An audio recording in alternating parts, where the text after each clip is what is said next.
एक ऐसा सन्यासी जो अपने वैराग्य, ज्ञान, विवेक, ध्यान, साधना की सुगंध से प्राणी मात्र को आत्मानंद की अनुभूति करा रहा है। एक ऐसा प्रवचनकार जिसके प्रवचन श्रवण के लिए हर जाति, संप्रदाय, समाज, क्षेत्र के लोग आतुर रहते हैं। एक ऐसा आत्मार्थी संत जो श्रमण संस्कृति की लौ को भौतिकता की चकाचौंध में भी निरंतर प्रज्वलित रखने हेतु संकल्पित है। एक ऐसा आध्यात्म योगी जो अपनी ध्यान साधना के द्वारा पूरे विश्व को सुख, शांति, समृद्धि का मार्ग दिखा रहा है। एक ऐसा महासाधक जो भारतीय ऋषि परंपरा को पुष्ट रखते हुए साधनारत है। एक ऐसा समाज सुधारक जो अपनी परंपराओं के निर्वहन के साथ सामाजिक विसंगतियों, कुरीतियों, आडंबरों पर वैज्ञानिक तरीके से प्रहार कर रहा है। ऐसे महान व्यक्तित्व का नाम है आचार्य सम्राट पूज्य श्री शिव मुनि जी महाराज साहेब। ध्यान आज विश्व का सर्वाधिक चर्चित विषय है। केवल भारत में ही नहीं बल्कि विश्व के हर कोने में ध्यान के प्रति आकर्षण है। आत्मा शब्द नहीं, आत्मा अस्तित्व है और ये जान लेना आत्मा को किसी की कोई आवश्यकता नहीं। जीवात्मा अकेला है, अनंत काल से अकेला। भगवान महावीर की मूल साधना आत्मा और शरीर की भिन्नता, जीव व अजीब का ध्यान। मैं आचार्य भगवान के चरण में समर्पित हुआ, तब से लेकर आज तक जितने भी साधना शिविरों के प्रयोग हुए, प्रत्येक प्रयोग में मैं साक्षी रहा और मैंने देखा जीवन में कितनी भी समस्याओं से भरे हुए व्यक्ति आचार्य भगवान के सानिध्य में आते हैं। समस्याएं वही होती है, लेकिन जीवन का दृष्टिकोण बदलते ही वो व्यक्ति सुखी होकर के, प्रसन्न होकर के, मुस्कुराते हुए यहाँ से जाता है। उसकी कार्य क्षमता बढ़ती है, उसके रोग दूर हो जाते हैं और हर समय आनंद, शांति, सुख से अनुभव करता है। आत्म ध्यान साधना विधि द्वारा आज लाखों लोग लाभान्वित हो रहे हैं। आचार्य सम्राट श्री देवेंद्र मुनि महाराज साहेब ने अपने आशीर्वचन में आप श्री के लिए फरमाया कि हमारे युवाचार्य ध्यान के द्वारा स्फटिक मणि की तरह स्वच्छ व निर्मल हो गए हैं। ध्यान ऐसा विषय जो व्यक्ति को उसकी वास्तविकता का बोध कराता। मैं आत्मा हूं, अगर ये बात हर मनुष्य जान ले तो कई दुखों का अंत। ऐसे गुरुवर की वाणी बिझरने लगी। किसी पुराने वैद्य ने बताया कि चंदन और केसर का लेप घिस करके यदि उसके शरीर पर लगाया जाए तो उससे वो रोग ठीक हो सकता है। नमिराज राजा की 1008 रानियां थी। जब पता लगा कि केसर को और चंदन को घिसना है तो सभी रानियों ने सोचा हम स्वयं अपने स्वामी को चंदन घिस करके लगाएंगे। केसर चंदन आ गया, घिसने का समय आ गया। राजा असह्य वेदना से पीड़ित हो रहे हैं। रानियां चंदन घिसने लगी। सब ने सोने की चूड़ियाँ, ऊपर हीरे जवाहरात पहन रखे थे। तो जब चंदन घिसती हैं तो किसकी आवाज़ आती है? खनखनाहट की आवाज़ आती है। राजा के कानों को बहुत अप्रिय लगा। राजा ने कहा शोर बंद कर दो, मुझे बहुत पीड़ा हो रही है। क्या हो रहा है? पता चला रानियों को कि हमारे चंदन केसर घिसने से राजा को पीड़ा होती है। तो उन्होंने क्या किया, समझदार थी, सारी चूड़ियाँ उतार दी, एक चूड़ी रखी, सौभाग्य सूचक एक चूड़ी रखी, सब निकाल दी और चंदन घिसने लगी। शोर बंद हो गया। राजा को नींद आ गई। नींद आने पर राजा ने सातवां देवलोक देखा कि मैं सातवें देवलोक में हूँ और धीरे चिंतन करते करते करते उनको अवधि जाति श्रवण ज्ञान हो गया। सोचा ओहो, ये संसार, ये संयोग, ये मेरा परिवार, रानी ने कुछ भी नहीं। और उसने सोचा कि मेरा रोग ठीक हो गया तो मैं क्या करूँगा, दीक्षा ले लूँगा। दाहज्वर शांत होता है। राजा ने संकल्प किया कि मुझे अब राज्य त्याग करके जाना है। अपने बेटे को बुलाया।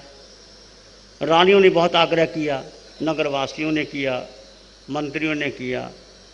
राजा समझ चुके थे कि इस संसार में कोई सार नहीं है। जब व्यक्ति को भीतर से पक्का वैराग्य होता है या वो संसार की असारता को देख लेता है या जाति श्रवण ज्ञान हो गया है, तो मैं कहाँ कहाँ भटका, कहाँ कहाँ गया, कितने नरकों में, पशुओं में, योनियों में गया, तो सार जीवन का क्या है। तो राजा ने निश्चय कर लिया अपने बेटे को राज्य दे करके। मिथिला नगरी में चारों ओर कोहराम मच गया, शोर हो गया, त्राही त्राही होने लगी। राजा ने निश्चय कर लिया कि मैंने तो जाना है। जब ये बात हुई तो इंद्र ने देखा कि नमिराज दीक्षा ले रहे हैं, वैराग्य हो गया है। परीक्षा लेने के लिए एक ब्राह्मण का रूप बनाते हैं और राजा के पास जाते हैं। तुम दीक्षा तो लेना चाहते हो। सारी नगरी में कोलाहल मचा हुआ है, सब आपको देख करके दुखी हो रहे हैं। तुम ऐसा क्यों कर रहे हो, तुम इनको दुख क्यों दे रहे हो। तो नमी ने कहा, बड़े सुंदर प्रश्न उत्तर हैं इसमें। इंद्र प्रश्न करता है ब्राह्मण का वेश बना करके और राजा सुंदर उत्तर देते हैं। राजा ने कहा, कोई किसी के लिए रोता नहीं, सब अपना स्वार्थ के कारण होता है। राजा ने एग्जाम्पल दिया, मिथिला नगरी में एक पेड़ बहुत फला फूला, फूलों से लदा, फलों से लदा, पत्तों से लदा हुआ है, बहुत छाया देता है। पक्षी बहुत आते हैं, ऊपर जाते हैं, फल चुगते हैं, आराम करते हैं, चिड़िया चहकती हैं, मोर नाचते हैं, पक्षी आते हैं, फल खाते हैं। अचानक आंधी आई और वो वृक्ष के सारे पत्ते उड़ गए, फल है कि ठूंठ रह गया।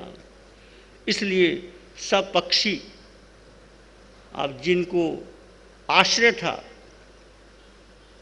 वो चले गए, वो बहुत अकलाहट कर रहे हैं। इसमें कुछ भी नहीं है। एग्जाम्पल देख के राजा ने समझाया कि देखो, जैसे एक वृक्ष हरा भरा था, फल फूलों से लदा था, पक्षी आते थे, बैठते थे, मुसाफिर छाया लेते थे।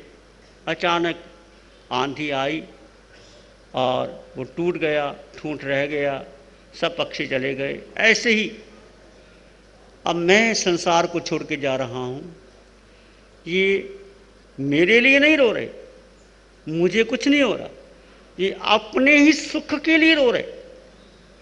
रानियाँ और जितने भी कुटुंबी जन थे, रिश्ते नाते थे, उन्होंने कहा कोई मेरे लिए नहीं रो रहा, ये अपने स्वार्थ के लिए रो रहे।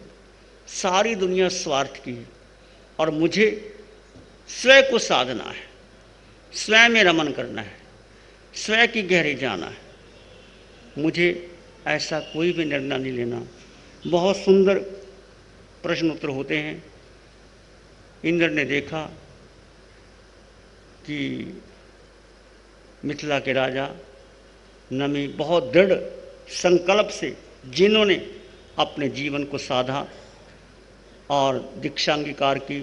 रानियों ने बहुत कहा, संबंधियों ने कहा, आकर अपने बेटे को राज्य दे करके दीक्षित होता है और संयम का पालन करता है, खूब आराधना करता है, संसार से पीठ कर लेता है, एक आत्मा की साधना करता है, भेद विज्ञान की साधना करता है। ऐसी साधना करता है कि उसी जन्म में वो राजा था, महाराजा था, सिद्ध बुद्ध मुक्त होकर के सिद्धालय में चला जाता है। अनित्व की भावना कि शरीर अलग है, आत्मा अलग है, मैं अकेला हूँ, कोई संगी साथी नहीं, सब स्वार्थ की दुनिया है, सबको अपना सुख प्रिय लगता है, किसी को कुछ नहीं लगता। अब घटना देखो वैराग्य कैसे आया?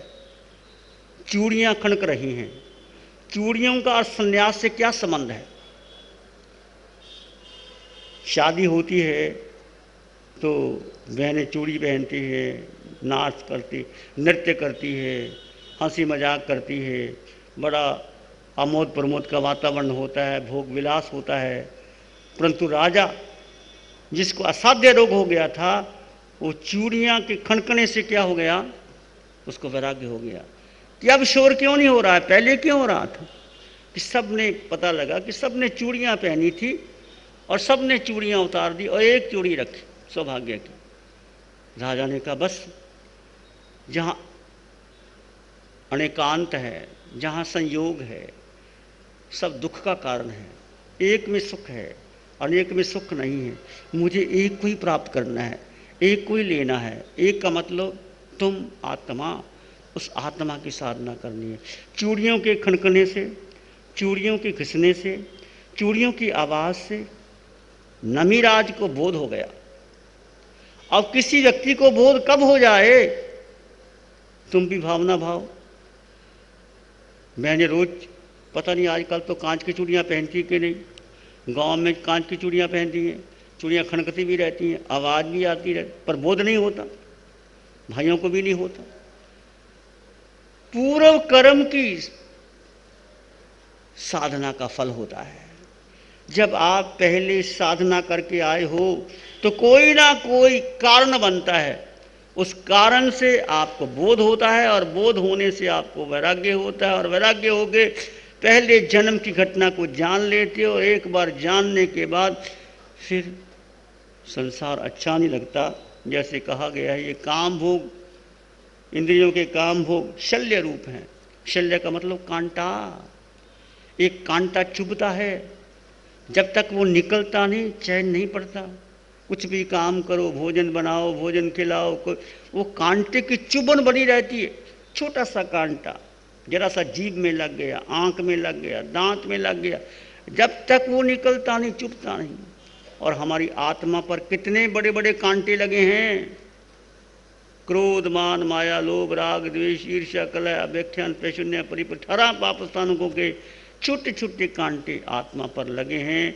और आत्मा जो निर्मल है, शुद्ध है, पवित्र है, फिर कर्मों के कारण उसको भुगतान करना पड़ता है, उनको जाना पड़ता है। ये काम भोग सर्प के तुल्य है। सर्प को कितना ही दूध पिला दो वो तो जहर ही देगा। तो हम सब ने अनादिकाल से ये पांचों इंद्रियों के विषयों को भोगा है, भोग करके चारों गतियों में रमन किया है।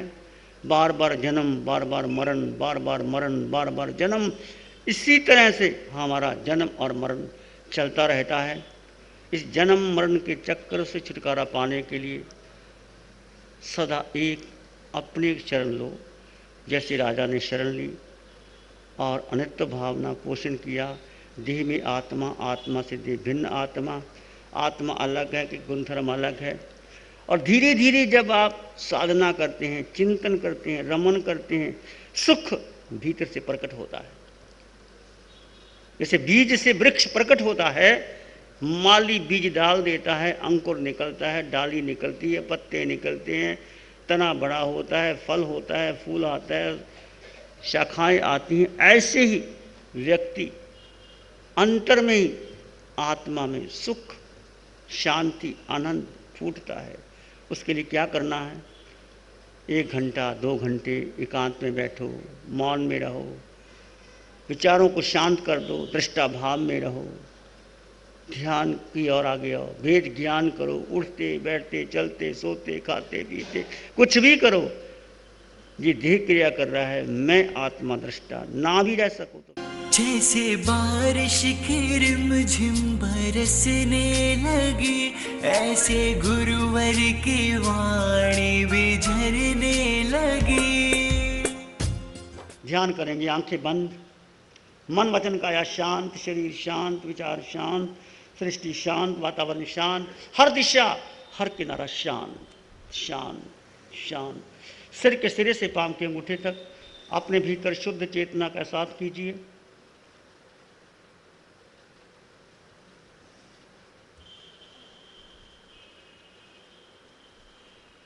मैं आत्मा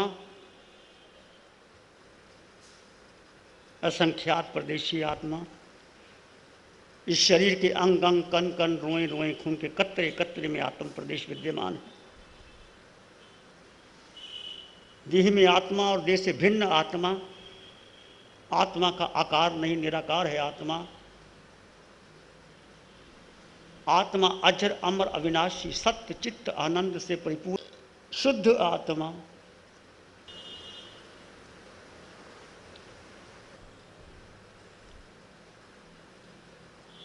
अपने भीतर गहरे चले जाएं, विचार आएंगे चले जाएंगे। तुम विचार नहीं हो, तुम मन बुद्धि संस्कार भी नहीं हो, तुम एक शुद्ध आत्मा हो, एक शुद्ध आत्मा जो पहले भी थी, अब भी है, आगे भी रहेगी। तीनों लोकों में तीनों कालों में एक ही सत्य है। देह बदलेगी, योनि बदलेगी, पर आत्मा वही है, सत्य है, अटल सत्य है। इसी में एक लंबा गहरा श्वास लें, अरिहंत परमात्मा के चरणों में अनंत कृतज्ञता ज्ञापन करें। एक और लंबा गहरा श्वास, अरिहंत परमात्मा के चरणों में नमन और वंदन। दोनों हाथों को आंखों पे ले जाएं, हल्का सा स्पर्श, धीरे से आंखें खोल सकते हैं।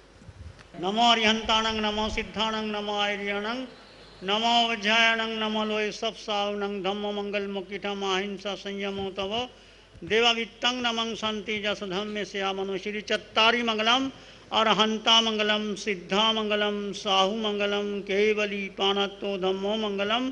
चत्तारी लोग उत्तम, अरहंता लोग उत्तम, सिद्धा लोग उत्तम, साहु लोग उत्तम, केवली पाणत्तो धम्मो लोग उत्तम। चत्तारी शरणं भवजामि, अरहन्ते शरणं भवजामि, सिद्धे शरणं भवजामि, साहु शरणं भवजामि, केवली पण्डितं धम्मं शरणं भवजामि, चारे शरण दुख हरण जगत में और न शरण कोई होगा। जो भव्य प्राणी करे आराधन, उसका अजर अमर पद होगा, उसका सदा ही मंगल होगा। जैसे बारिश की रिमझिम बरसने लगी, ऐसे गुरुवर की वाणी भी झरने लगी।